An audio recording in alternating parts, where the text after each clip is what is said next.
Here's what we're doing today, guys. We're gonna do some homemade Pico de Gallo.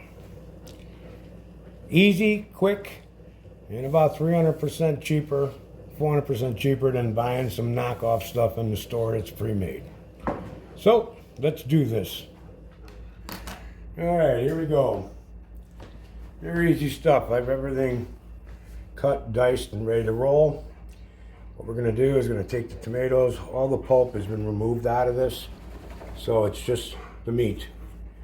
I'm going to throw that in here. Alright. Now, something I like to do, we're going to use a half teaspoon total of Kosher salt. So I'm going to use a quarter teaspoon at a time and move it around. That's going to help pull the water out of the tomatoes. Okay. So now we're going to throw in the green onion, just half at a time. And do a little toss on it, just to move it around, make it a little bit easier on us. Finish that up. Put the rest of them in there. Whip it around a little bit, mix everything up. It's easier to toss, so you get equal distribution. Now we have the cilantro.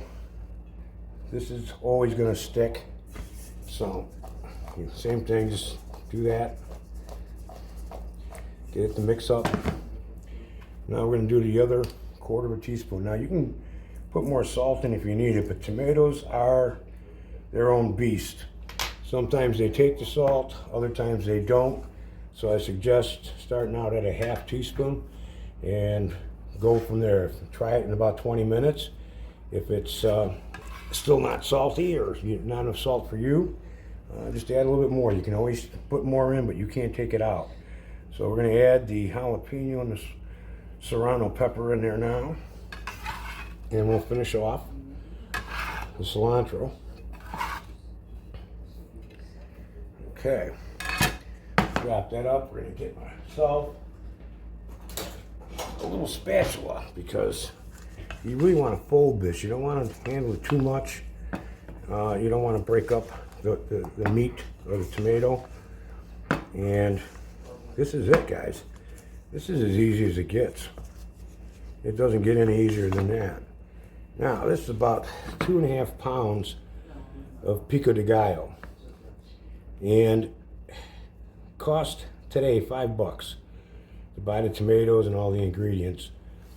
You spend $5 on a 12-ounce little tote container from your local store, so it makes no sense. Plus, you know, there's no additives in here, no preservatives. You're getting solid, good quality food. So we're going to put that in there. We'll let this rest for about an hour, and we're going to have some really good Pico de Gallo.